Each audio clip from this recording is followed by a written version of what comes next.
Everybody, thank you for joining us this afternoon or this morning, depending on where you are. I'm Sean Newfer, going to talk about how to create interesting pages in Canvas. And if you've attended these webinars in the past, you know that sometimes we present very formal topics and we have a very polished presentation. Other times we're more creative um, and more of a show and tell or a demonstration. And so this is going to be more on that latter half. We're just kind of chat about, I'm going to show you a few interesting tools, and then we're going to go explore Canvas and see how we can tinker around with the user interface. And so it'll be fairly informal, I would say. Please ask questions throughout it. You can participate in the chat window, or you can ask a question through GoToMeeting as well. I have Thad Stad, our instructional technologist, on the line to help field questions. And if you have anything that you want repeated, or if you want to go into something more in depth, then please speak up. You can also raise your hand in GoToWebinar, and we can give you the microphone, or you can ask a question that way. So we're just going to explore, and we're going to tinker around, and hopefully towards the end we can open up the mics. And if you have interesting things that you've done, then maybe you can tell us about what you've done in Canvas to make your pages really pop. So that concludes my PowerPoint presentation part of this. I actually created a course for the purpose of this. I'm going to put it right in the chat window. So it's tcsedSystem.instructure.com/courses. The number is 47377, and it's a public course. You should be able to access it. Let me just make sure. Right now you can't, but if I click that publish button, then you should be able to access this course. And you can follow along with me. And if after the presentation, if you want to tinker around with anything in this course, let me know and I can enroll you. You should be able to see everything, though. It's a public course. So I'm going to hop over to the modules page. The first thing, a couple months ago, I gave a presentation at a conference that we hosted on design for non-designers.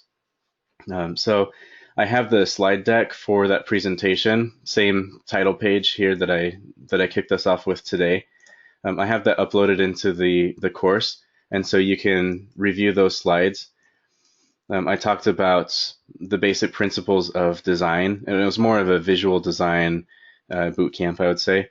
We talked about layout, imagery, colors, and fonts, and various layouts. For example, we talked about how you can have a 30-70 or 70-30 layout.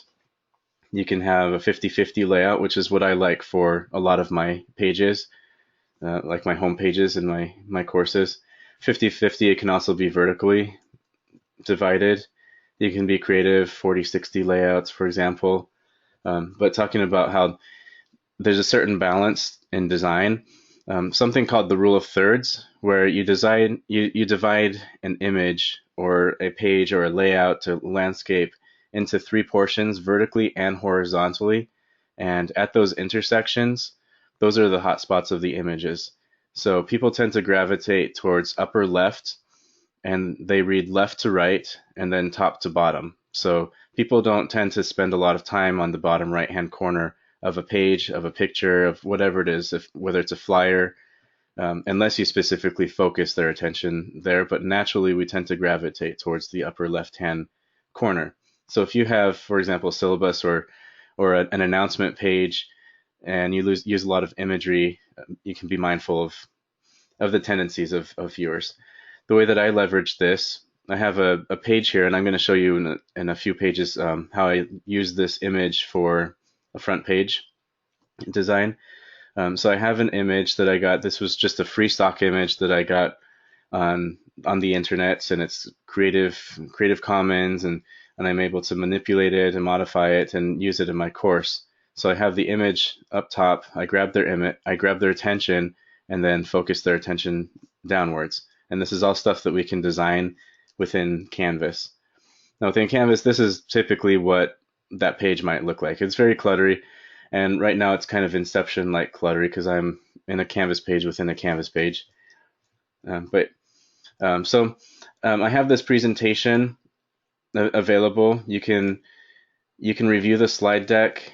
You can also see the presentation on this next page here. It's on our YouTube channel, which is youtube.com/tcsedtech.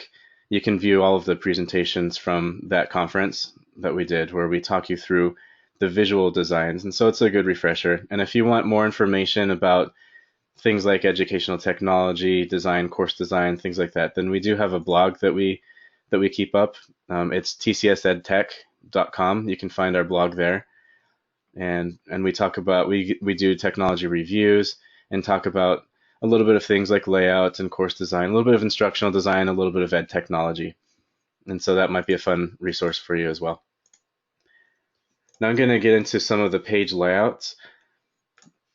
On this course, I talk about visual design and then page layouts. So I'm going to dive into some examples, some things that we've done from the instructional design ed tech end in a few courses that maybe are a little bit creative, maybe a little different way to present content, and show you how you can do that.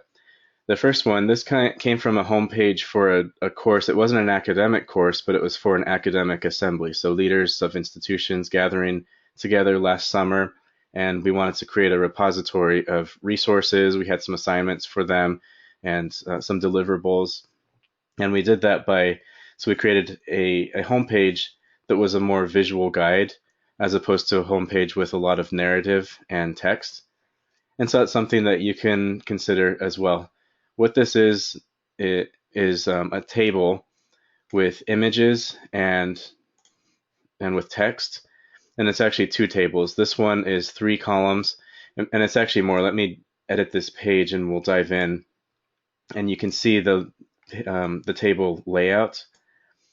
And so I have each of these are individual cells. And so I have 5 cells wide because I put a column in between each of these just to provide some space. I put a column with a couple of, and I hit a hard space like 2 times. There's two spaces within each column just to give it some buffer room. And there are better ways that you can do that using HTML, which is web coding. But I didn't want to get too technical. And then I created a column, a row at the bottom just to provide some space. So you can see a table up here and then a table down there, and I inserted pictures. So this is just a regular picture, and you can insert a picture by embedding an image that you find online, or you can upload an image into your file. And then I just arranged the pictures so that they would be the right height, and then you hyperlink them. And so by hyperlinking a picture, you just click on the image, and then you can click a link to the URL. So for example, if I wanted to take them to a certain page, then I can find the URL to that, or I can find the page over on the right here. So let me, as an example, let me hop down to the bottom. I'm going to take this image. I'm going to remove the hyperlink. So this is no longer a hyperlinked image. It's just a regular image.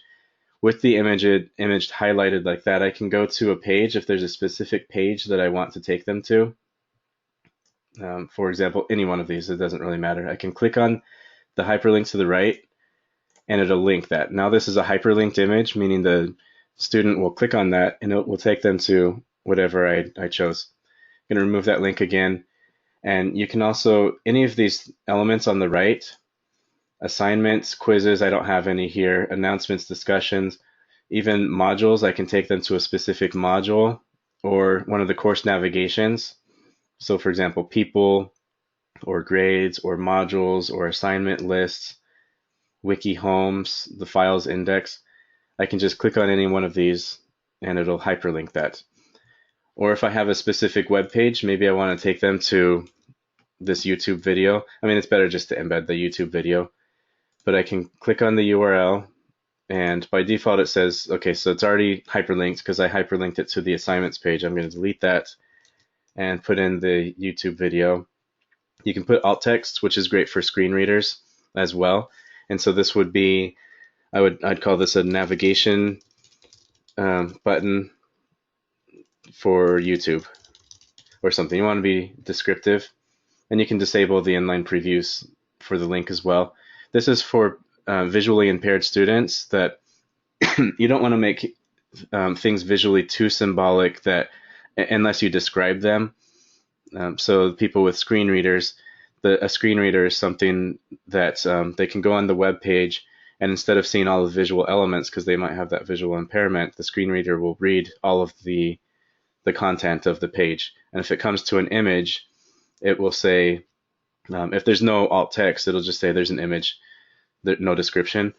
With alt text, it'll say this image is an image of a landscape, or this is a navigation button pointing to a different page. So I'm going to update the link, and now that's an active hyperlink. So a lot of people know how to hyperlink text, but just know that you can also hyperlink images, and that can be a very effective way as well to go through a navigation. You just want to make sure that the students know that, by the way, this image is hyperlinked. And so I'm going to cancel out of this, even though I made some changes. And then you can see that students can either click on the hyperlinked text, or they can just click on this. In this case, it's not going to take me anywhere because it's going to say this page doesn't exist, because I'm only showing the example of the page. So I'm going to show a few different examples of how you can do navigation with images. And this can be an announcement page. Instead of writing a bunch of text on your announcement, you can say, here's some resources, and you can have a table for your announcement. It can be an assignment page. It can be a discussion page, a quiz, like the description for a quiz, or even a quiz question can have hyperlinked images, or a content page. It could be a home page, but I'll just mention that you need to check with your department to see if there are any policies in place regarding home pages, because sometimes home pages are standardized and teachers shouldn't really be tinkering with it. But if you have control, then you can be creative with your home page and you can have something like that. So I'm going to put version 2. This is one created by one of our instructional designers, Mark Labbit. He has an image up top, and then he uses iconology, so these icons to represent different portions of the course.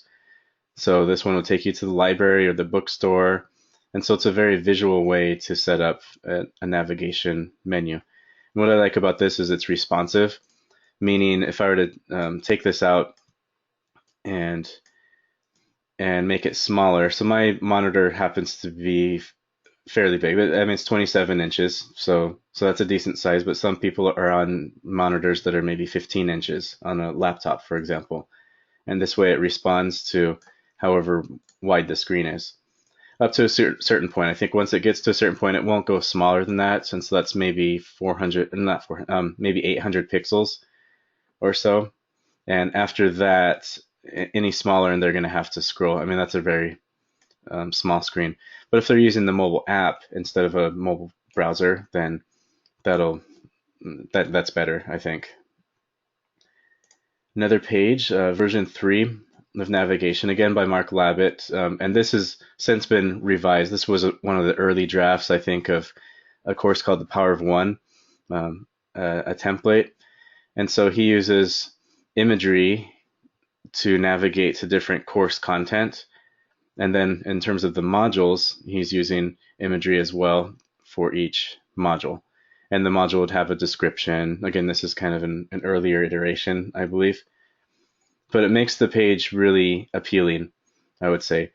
And these are done also with tables. If I, let me expand the window here a little bit, then you can see the various tables that he uses. There's one for this top banner, and then he has a very wide banner right there. And then he has a 3 columns by 2 row table with content, and then he has 4 rows or four columns by 2 rows for the modules. So he just does everything by table, which I think is a good approach. Visually appealing and something a little bit different, a little bit of novelty factor. A couple of years ago, can't believe it's been a couple of years already, but we ran some focus groups, and this was the home page, the landing page for those focus groups. We had some narrative, and then we used this idea of the table with imagery, and these were all hyperlinked. Right now the hyperlink is inactive, but you click on this and it takes you to an introduce yourself discussion board, and then this focus group spanned a week, and so each day we would go in and change the image. We had a graphic for each one of these, and when the discussion topic opened, then we would change the image and it would have a big green button saying now open, for example. And throughout the week, then we just change this table. That might be a bit of work for you, but I think it was fun and engaging. It looks very big on this monitor, but on on a smaller monitor, I would say it's just fine. A little bit more reasonable, I would say. And um, you can define the table to be a maximum width if you want to. If you don't want it to span 100% of the page, you can say I want it to span maybe 75% of the page. I can just show you real quick. I'll edit this, and so you can see in the back end, it's just a simple table, and each of these images we would replace on the day that the topic was open. I'm going to show you an adaptive header, and this is an interesting concept. It's simple, very simple, but it's essentially a one-by-one table that's responsive in design, meaning that it looks like an image, but as I adjust the width of the page, then it adjusts the image since it's a one-by-one table. Again, so I have two monitors. They're 27 inches, so I can spread this over two monitors. You're only seeing about half of the screen here, but that's stretched about 60 centimeters or so width, and so it's a very responsive concept. So I'm going to show you real quick how you can make something like that. On the back end, the editing page, you can see that it's just a simple table. It's a one-by-one table with an image right in the middle. And I have the image with the background, and then the table cell has a background that's the same color as this background. So what you can do, a simple way to do this is go into PowerPoint. Now I created something already, so I created a blank PowerPoint slide, and I put it at 6 inches wide and 2 inches tall, and it gave me this little slide right here. I mean, it doesn't look so little, but that's not very big. And so I grabbed an icon.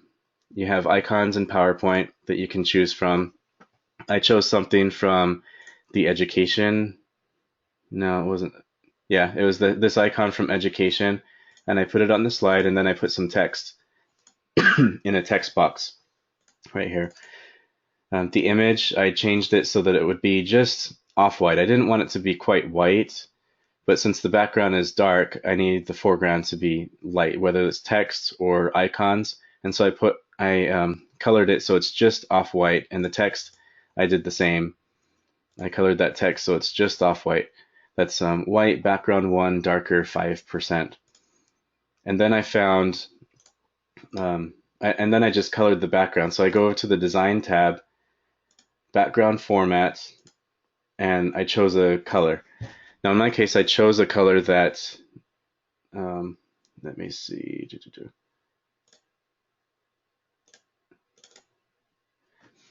I chose a color that I knew the color code, the hex code, and I'll talk about that in a second.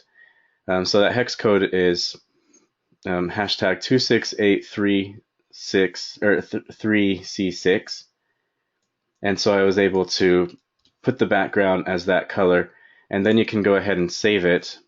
I'll go ahead and save this one as an image,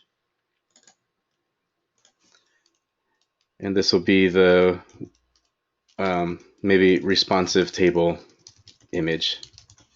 Instead of saving it as a PowerPoint presentation, though, you want to save it as an image file, either a PNG or a JPEG. So I'll save this one as a PNG, and I have a couple PNG images there. All slides are just, it doesn't matter. There's only one slide in this presentation. And so let me delete, I'll delete all of this, and I'm going to put a one-by-one table. So it's a single cell, and I'm going to go ahead and upload that image. So here's my image.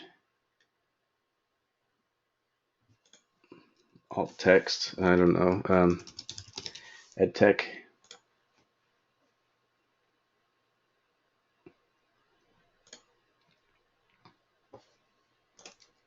And then I'll go to table properties. I should be talking through this. So In the rich content editor, that's what this is called, this portion up here. I'm going to drop down to the table and go to table properties. And advanced, I'm going to choose a background color. Now, let's see, I happen to know the color is, let's see, 26836C. Actually, I'm on border color. I apologize. So I'm going to go ahead and extend that, and I want that to be width. I'm going to put 100%.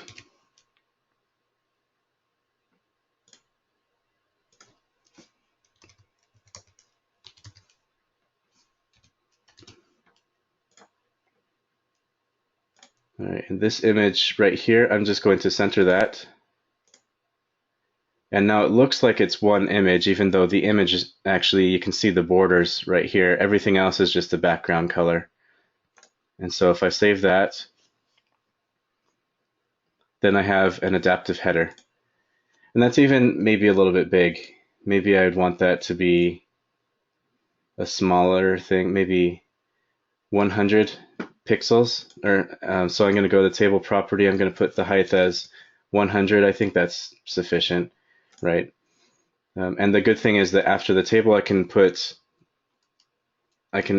include other contents. So I can put if it's my home page, I can put my course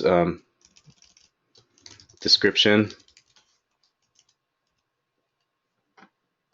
Yeah, I screwed up. 1 second. Delete that.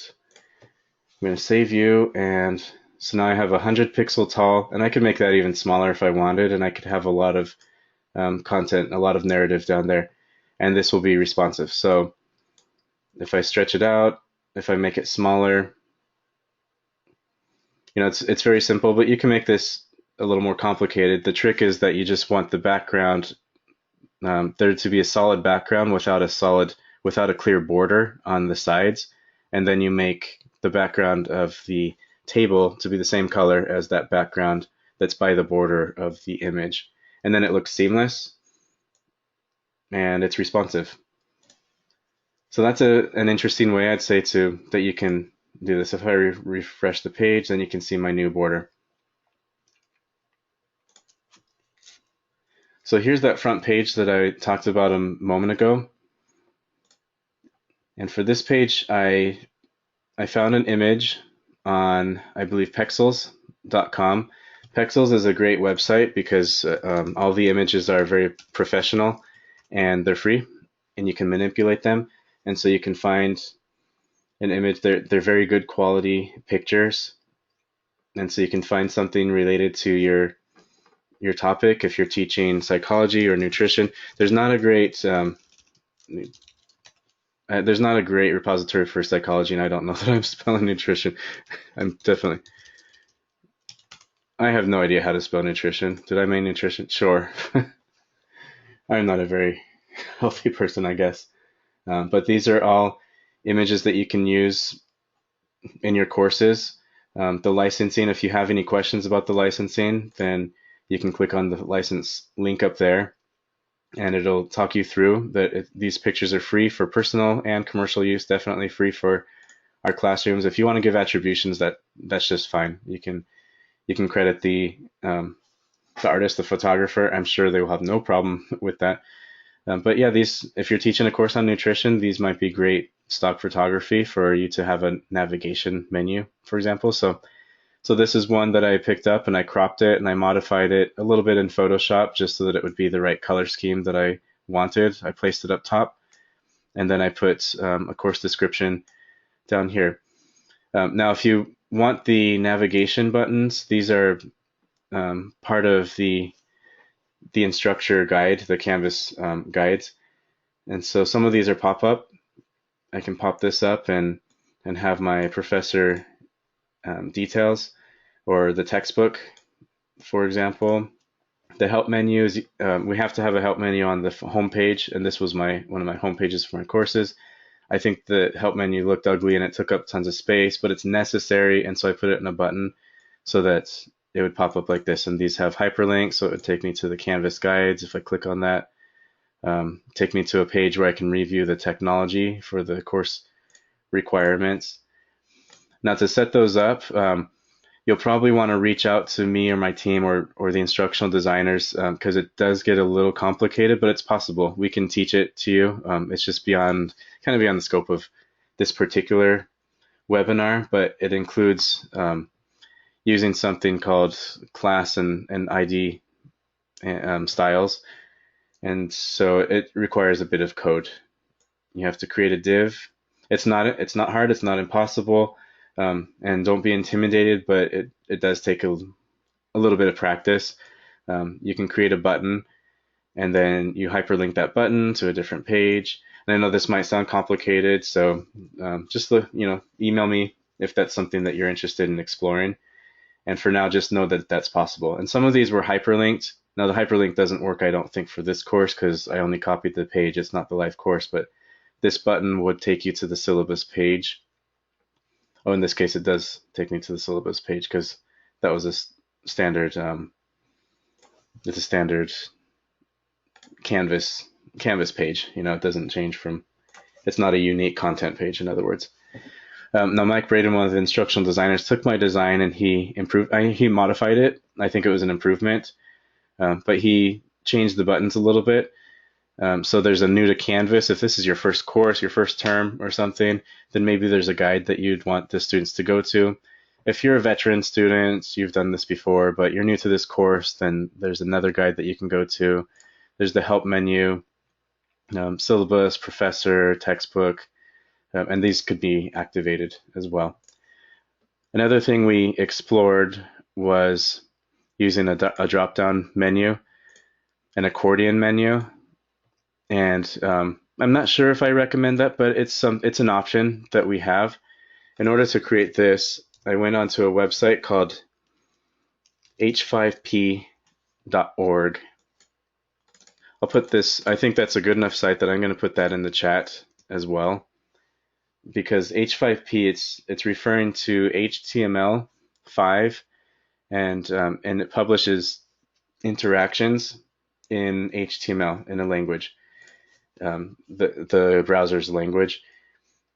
Now, don't be intimidated or anything. What I did is I went to the accordion menu, and it's a very, I call it WYSIWYG, but the user interface is such that I can make a copy of this. Let me log in real quick so that I can see some of my examples. Here's my front page, for example. The front page that I used here, I went to the accordion menu and I copied it, and then you can edit it, and you edit it using a WYSIWYG editor. And so it's very easy. Once it loads up, just give it a moment. So you have different accordions. I have an accordion called Start Here and Syllabus, and you can see those right here. Start Here, Syllabus, Professor, Textbook, and Help. And so I created those as the titles, Professor, Textbook, and then for the professor information, I put my information, my email address. This is for a course I was thinking of teaching, or that I was teaching for Pacific Oaks. And I can have hyperlinks and formatting. And so it's very basic. You can put in text, you can hyperlink the text, you can put bulleted or numbered lists, and you can bold and stylize it to a degree. There's not a whole lot of freedom, but you can do some basic stuff, and then you export it. So I go ahead and save this, and then you can embed the content onto the Canvas page. And so it'll give you some code to embed, and then you just put that code right here in Canvas. And in this case, this is the code. I'm going to go ahead and I'm going to show you a very easy way to embed content. Now, embedding content is a great way to dress up the interface of your Canvas pages, whether it's an assignment page. Now you can see that that information is all gone. I deleted that the embed code. So I'm going to go ahead and put it back in, but there's an easier way. This is pretty new to Canvas, fairly new. In the past, you had to go to the HTML editor where all this messy code is, and you had to insert the code there. But now it's even easier because all I do is I place my cursor in the place where I want that embedded code. And then I go to Insert or Edit Media. And in the past, this was just, well, actually, that's a pretty new button. In the past, we had upload or record media, so I could put a webcam, for example, or upload audio. Now we have a way to embed content. I just click on this embed window right here and I place the code. So I'm going to paste it as plain text. This is the code that I got from H5P, and I click OK, and then it embeds there.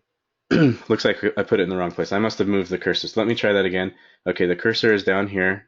I'm going to click on Insert, Edit Media, Embed. I'm going to paste the embed code, click OK, and there it is. And so if I save it, then there's the embed code. And it's even easy, like this is very easy. If I go to this YouTube video right here, I have this already ready to go, and I copy that, then I can place a YouTube video somewhere on my page. Now in the past you could just copy this URL at the top and paste it, but it's really better, I would say, to properly embed it. And I'll show you why right now. I think it has to do with the user interface. I think it's much better to embed the content. So I'm going to click on Insert, Edit Media, Embed, and I'm going to click that embed code that I just grabbed from YouTube, which is an iframe. It has a width and a height that says YouTube. And I'm going to click OK, and you can see the placeholder right there. Now I'm going to click below that, and I'm going to copy this URL, just pasting the URL. Oops. And hitting enter, you can see a placeholder, and you can see that that's one way to embed the YouTube video. But as I save this,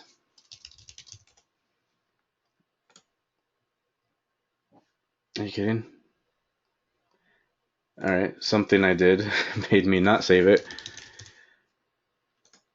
All right, so video down here, I'm going to hard enter, and I'll show you again. I'm going to embed that code. It was this code right here. All right, now I'm going to save it. Now it's going to work. And you can see the difference between embedding YouTube and just putting a hyperlink to YouTube. Putting a hyperlink, this is the hyperlink. There's a thumbnail, and I can click the thumbnail, and it plays right like that. But when I use the proper YouTube embed code, the embed code that they give me, I can see that there's just more. It's a better thumbnail, more options. It looks like they're actually using Canvas is now using the YouTube player, which that's an improvement as well. So I can speed things up. I had a long beard back then. And also, if I go back to edit, I can change. No. As I'm embedding here, let me get rid of this. As I'm placing the embed code, if I know a specific width and height, then I can put that like 840 by 472, which is about 1.5 size. So I have control that I can make that a little bit bigger. I can also make that 100% width and a certain height if I wanted to. And I can save that. So embedding content is easier than ever, to be honest. You can embed from H5P. You can embed from Padlet, for example, which isn't something that we're not going to discuss Padlet right at this moment, but here, let me log out and log back into my other one. So here's a Padlet that I share with my class about me.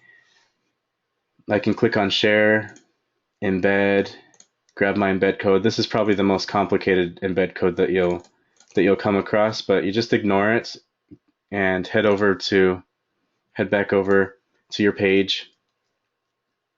I'm going to get rid of everything, so it's a blank page at this point. I'm going to go click insert, embed, and paste it. I don't even have to think about that messy code. And then when I click save, then it embeds. So embedding just means, the concept of embedding is taking something from another place on the internet and putting it onto your Canvas page. And the Canvas user interface makes it easier to do that than ever. Even though if you know HTML and you're comfortable with it, then just go to the HTML editor and you can make your changes there. If not, then you can embed it using the insert media link. And I think that's a great way to go about it. So I'm going to hop back over to modules then.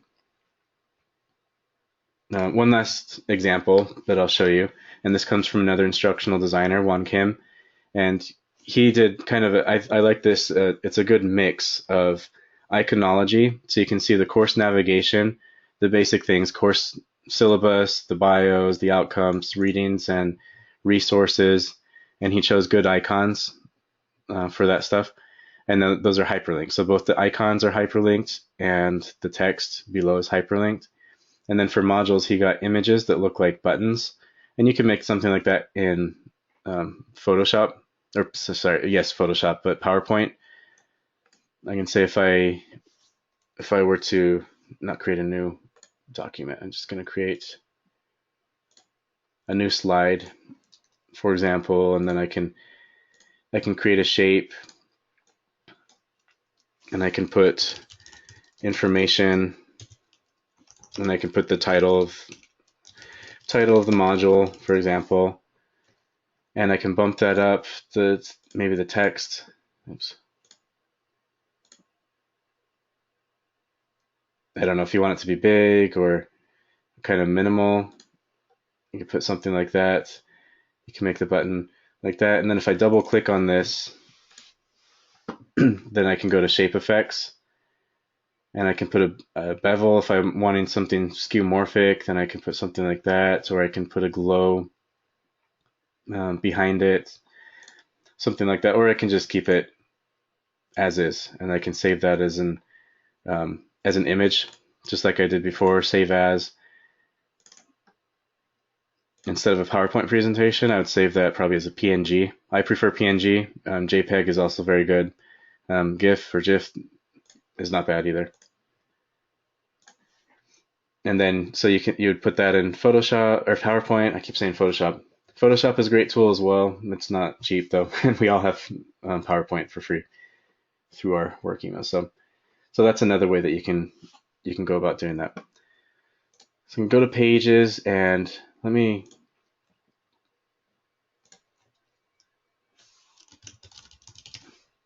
let's explore some of these features. I'm sure a lot of people are familiar with it. I'm just going to grab some. I'm just going to grab some boilerplate text. So bear with me. There, lorem ipsum, hipster ipsum.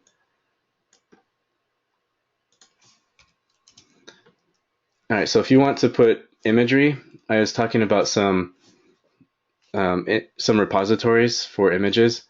So one of those would be pexels.com. I'll put this in the chat window. Pexels is great because it has a lot of stock photography that's free. If you teach psychology, I haven't found a lot. There's not a lot of great psychology stock photography for free out there. It's just kind of a niche thing, but you can search for things like, I guess Pexels doesn't have a brain, but maybe school or university or books or Bookstack. And if you find one that kind of works, then you can click on that, and a lot of times they'll have other suggestions as well. So below here, there's similar photographs. Maybe you like this one a little bit better. That last one actually had one that was kind of fun.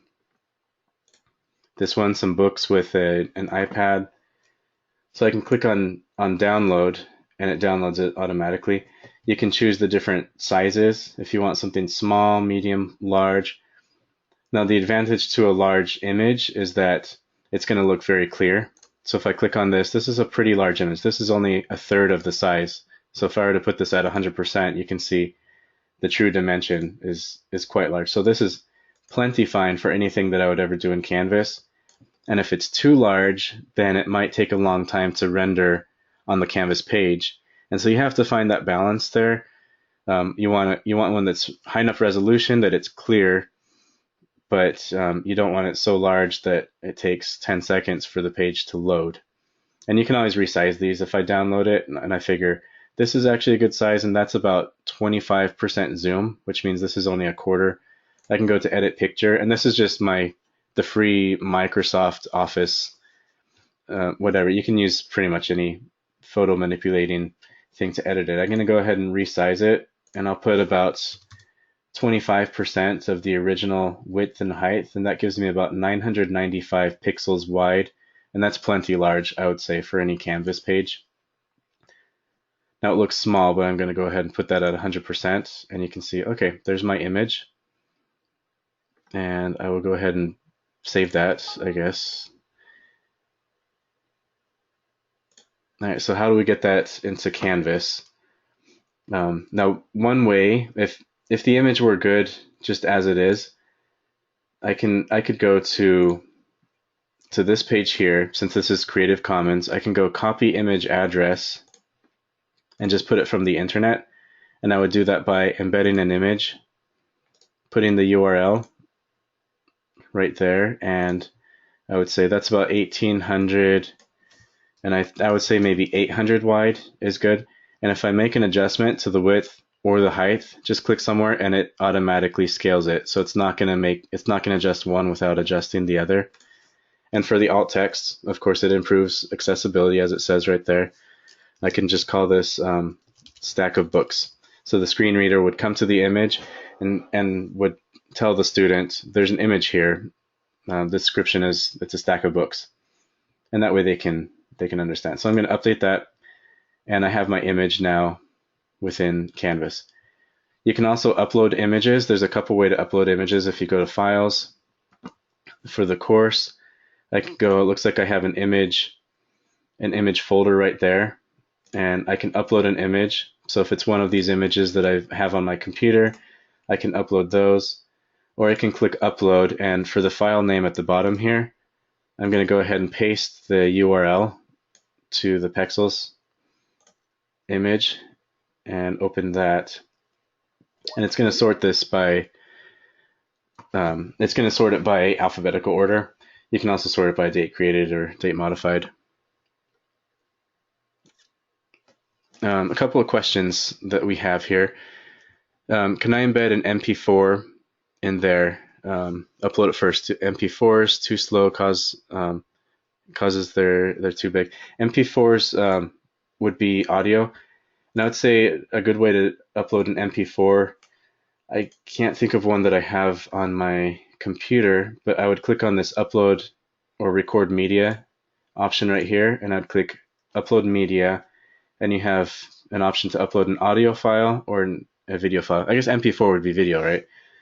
So if you have a video, personally, I mean, just my approach, there's no one way to do it, but I would upload a video to YouTube. If you create a YouTube channel just for your courses and then embed the YouTube video, because I like that better. Otherwise, you can select a video file from here. Let's see. I can't think if I have any. Sorry, I guess I don't have any video files, but pretend like this is a video file. And so I would just click on that and upload it, and then that would upload. Same for audio. For audio file, you can just find, I guess there's something. Here, let me try that with video. This is my temp folder, so I have no idea what's over there. No idea what this video is, but if I go ahead and save it, then that's one way that you can upload the video. Again, I don't know what this is, but it's a video, at least. Or you can upload it to YouTube. I can create a folder for videos. Actually, let me create the folder in my visual design. So let's see, I'm on my videos here. Let me go ahead and upload that.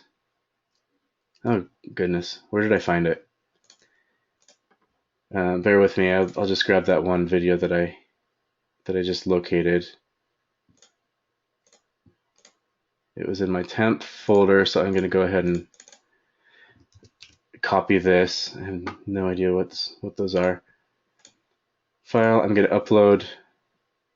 All right, I'm going to paste that location. There it is. Okay, so there's a video. It's a very small video, 177 kilobytes. There isn't a video that's too big, and I think one of our viewers was asking, are MP3s, MP4s slow, or because they're too big? No, because both YouTube and Canvas, once you upload it, it'll optimize the video, meaning that regardless the bandwidth of the student, they should be able to play it, unless they're on like dial-up or something, which doesn't really exist. But they're not going to be. It's not going to be like 500 megabytes per minute, that type of thing. They're going to optimize it so that it plays over the internet without using too much data or bandwidth. And so you can upload a video as large as you want. The only contingency that I found on the Canvas end is that you need a stable internet connection. So if the internet cuts out, then you lose your video, even if it's 99% done, and all of a sudden the internet blows up, then you're gonna have to start that over. So just make sure that you're maybe not uploading during a busy time of the day if you have unstable internet, or go to a place where the internet is stable, and then you can upload it. Now, if you are uploading a lot of videos, and there are classes that use a lot of videos in their classes, the students upload videos, teachers upload videos. By default, we have a limit of 5,000 megabytes, which is about 5 gigabytes, which is fine for most classes. Most classes only use a small fraction of that. If you need more space, reach out to one of the instructional designers or myself, and we can give you as much space as you want. We can give you 50 gigabytes if you need. We can give you more if you need. We're flexible like that. Not every class is going to need a lot of space, but the ones that do, it's available for you. So let's see. I was at files. So I uploaded that video as a file. So let me go ahead and delete this. I'm going to refresh the page real quick. Yeah, let me just save it. So at least we have that content still, and then I'll go back and edit it.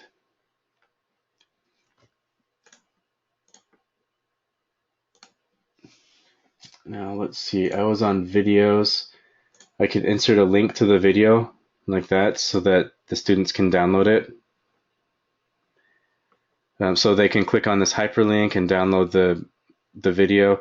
It's a bunch of alphanumeric right there, but it's just a hyperlink. I can go ahead and change this to something like, click here to download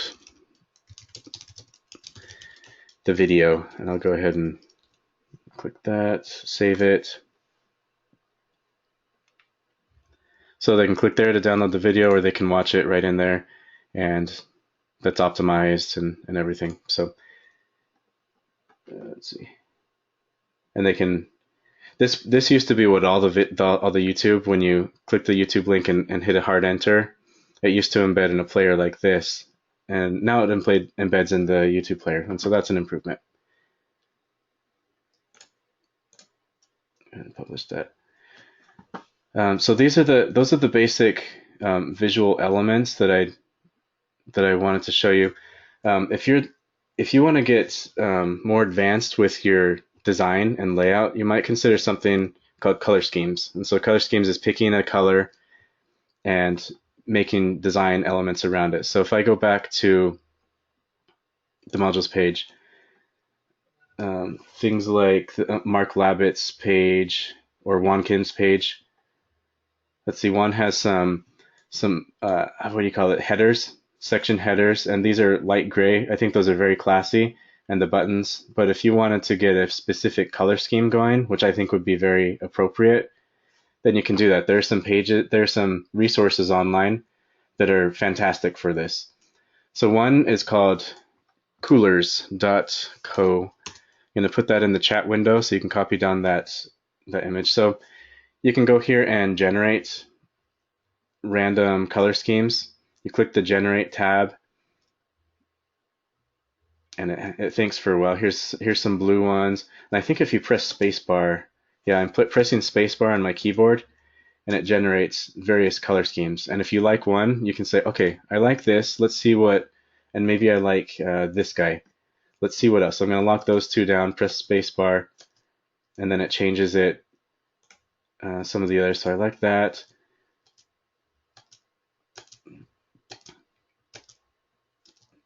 Boy. Okay, so let's let's just say I like that. Okay, and then you can adjust those as well, and it's going to give you the hex color for each of those. That's the hex color right down there, and that's what I was talking about when I was making the table, the 1 by 1 table. Every single color, every shade, every tint of every color on the internet has a unique hex code, a unique identifier, like a different name. And that's the color that when the browser reads that color, then it knows which color to display. Now, a very fun thing to do, if you have a picture, if you have an image that you want to use in your course, then you can upload that image right here and you can grab the different things. So here's the image that I used on my title slide for when we were starting the session. So I can grab a color scheme based on this picture. And so let me go ahead and change. I can scroll around to different things. By default, it gives me a suggestion down there. So yeah, so that's a pretty good color scheme. If I like this, I have the different, I can see the different things. I can change each element individually. And if I have a color scheme, which is 5 colors that go together, and I like it, and I can save that, and I click collage, and it's going to download an image for me. It has the picture, and then it has all of the numbers, the unique numbers for each of those elements, so that I can refer to that later. And you can click auto a few times, and it'll shuffle it around. And if you find one that you like, but you just those two colors are kind of similar, I think I'm going to change this one around. You can find another place on there and change that. So it's a great way. Start with a picture, and then you can get the colors to complement the picture. So like right there. And then I can click collage, and I can save that. And I actually did this a couple times. So I did this 4 times preparing for this lesson, and you can see all the different color schemes. And those are very fun color schemes based on the one picture. And I can choose one that kind of mimics the mood and the feel that I'm going for with my web page. So you can start with a picture, or you can just start like this. I can find alternate shades if I kind of like this, but maybe I want to go a little lighter or a little darker. Then I can find the shades there. I can drag it to the side, for example. I can unlock it. Another interesting one is called color.adobe.com. I'm going to put that in the chat window right there.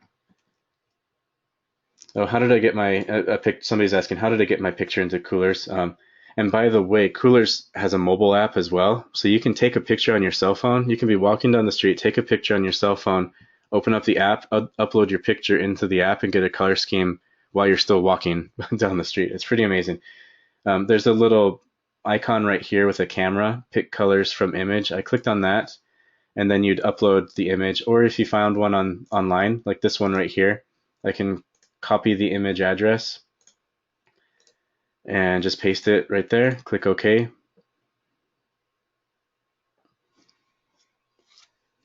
It'll think for a little bit. It usually doesn't think this long. I don't know what's going on. But that'll pull up the picture, and it'll pull up that interface that we were looking at a moment ago. So for the sake of time, I'll just jump over here. I uploaded that same image to colors.adobe.com. I'll back out actually. And so this is a little more sophisticated. You can play around with it. You can explore some of the color schemes that other people have come up with that are pretty popular, it might be a novel concept, having people actually vote on color schemes and having a popular color scheme right now, because we're PhDs talking about psychology and nursing and stuff like that, but that does exist. So I'm going to click on that camera button, upload my image, and then I can see that's actually a really decent color scheme right there.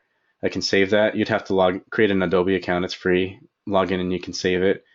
And then they have other suggestions as well, based on bright, muted, deep. You can see the color schemes changing, something dark or something custom. Or if I go with this dark one, I can change maybe that brown to a different shade of brown or something like that. So I can move these around slightly. And for colorful, I can move those around. So you start with an image and then you grab the colors based on that image. And then incorporating those into the course, you would have your hex codes. Let me see this one here. So these are my hex codes. I'm going to put this to the side a little bit. I'll refer to it. But okay, so course description. I'm going to go to. I know this is a little complicated. There are easy and hard ways to do this. I'm going to show you a little bit of kind of the hard way. But you go into the HTML. What was I looking for? Course description. So I'm going to search for course description. Where are you? Why isn't it showing? Goodness.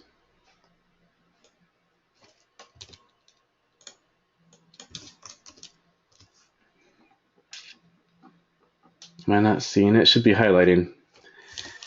Well, okay, so I'll search for a hashtag then. So F5, F5, F5. Oh, that's where it is. Course. Oh, because there's a hyper HTML space between course and description. That's why I wasn't seeing it. So this is. I'm going to isolate this a little bit. We have a div with the background style as a color. And I know it's a little complicated, but reach out to me if you want to talk about this. Ignore all this stuff. This is just saying course description. In fact, I can just change this too. And this is not a live course, so I'm not feeling bad about this. Header or heading. I'll change that to heading. I'm going to put that as one of the colors. So let me choose. Oops, I got to pull it from my other monitor. Let me choose one of these. I'll choose this one at the bottom right there. So that number is 5C6864. And I'll click save. And then you can see that matches. I'm going to pull it over. This bar matches the color that I got right there. And then for the text, since it's a dark background, I'm just going to want to change that to maybe bold, and the text color, I can put it as something lighter, like maybe white, so that it stands out. And I'll put a couple of spaces from the end there. So you can play around, tinker with different elements on the page, change the color. You can change the color of backgrounds and such. You can grab color schemes from pictures, and yeah, you can have fun with that. So I'll open that up. Are there any questions? Anybody want to? You can either ask a question in the questions box or the chat window, or if you want to be unmuted and talk through one of the elements of user interface in Canvas, then we can do that as well.